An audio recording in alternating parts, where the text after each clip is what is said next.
Hi, it's Anita Anderson with Keller Williams Real Estate and Discover Sonoma County Living, and I thought I would cover 6 basic things that you might not know if you've never sold a house before.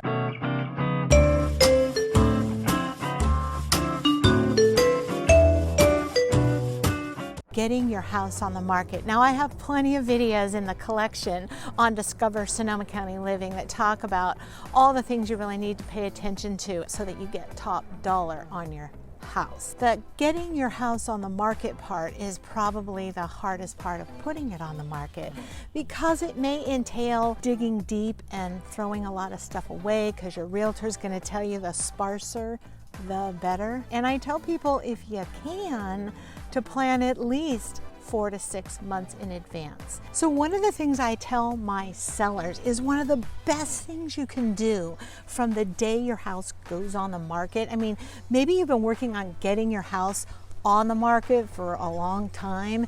You've cleaned it, it's sparkling clean. Your realtor says it's going live on Thursday and the world's gonna see the house and the buyers are gonna start coming through. One of the best things you could do is go on vacation for the first 4 days it's on the market, maybe 5 days, but 4 days, so that your agent can just have people go through the house as quickly as possible.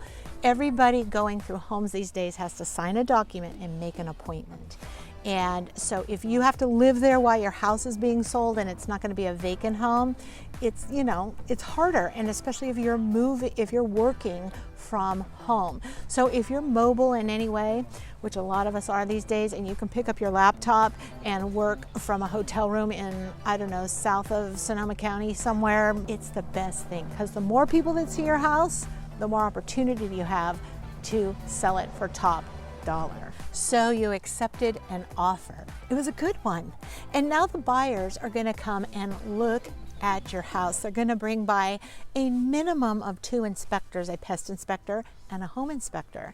And they go through the house and the inspectors produce reports, and the buyer gets to go through and walk around with the inspectors and learn about the condition of your home. And hopefully, as the seller, you've gone through and done all of that before you put it on the market. Do as many repairs as you can, because the buyer can and most likely will come back and negotiate with you to either give them cash towards their closing cost or reduce the price in some way. Everything has to be disclosed now. Anything you know about your house and your agent knows about the house has to be told to the next buyers. So the negotiating part is kind of where both sides figure out if the buyers are going to leave the deal or stick with the deal. Now you've got a few offers on the table. What happens now? Hopefully your realtor has reviewed the offers. A lot of times people pick an offer that has better terms than it does the price. I let everybody know that my sellers have to stay in the house for 2 weeks after closing. For whatever strategic moving reasons, they need to rent or stay there for 2 weeks after it closes. So all of this is washed out and talked about when things are going really well, way ahead of time. So in the perfect house selling scenario, the sellers are well informed about what the buyers need and vice versa. A good realtor does a lot of picking and poking around and asking both sides how this is all going to play out for each party.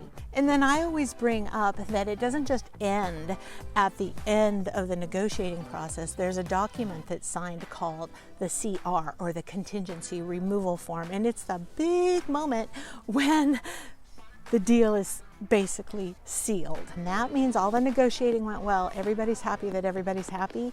Both parties sign that document saying all negotiating is done and we are moving towards the closing of this transaction. So there's more. We're not through the 30-day process yet. Now, the day you, the seller, accepted their offer, started a clock running where the lender for the buyers have 21 days to package their loan, right? So they've been working in the background with the buyers, putting the loan together. First, the buyer was approved to get a loan, which means basically they could go shop for a house, but now they've made an offer that's accepted. So everybody's running along to make sure that the transaction happens, and the lender is packaging the loan. You're just hanging out. You don't have anything to do with the lender, but it's good to know what's going on. Then eventually, both parties get a call from the escrow company. The escrow company has been working in the background, keeping track of all the documents and all the details between the lender, the buyer, and the seller. And eventually both parties have to go sign papers. And that's a big deal. So you will be called to go, or sometimes a mobile notary these days in 2020 will visit your house, and it'll be about an hour, maybe 45 minutes, and you'll sign the papers that you're selling the house. Once both parties have signed all their documents, the official sales transaction documents, then we wait about a day or two until all of this is recorded at the county recorder's office. And once that happens, the new buyers officially own the house and your house is sold. In the best way possible, both parties walk away happy, happy campers. That's the whole point of a really good real estate transaction. So if you have any questions, ask me. My information is below here. If you want free stuff on buying or selling homes, I give away a lot of free stuff in my comments section. And please write to me and tell me about your best real estate transaction. What was great about it? Make sure you give me a thumbs up and hit that subscribe button so you get all my future videos. This is Anita Anderson with Discover Sonoma County Living, and check out the next video on buying and selling a home.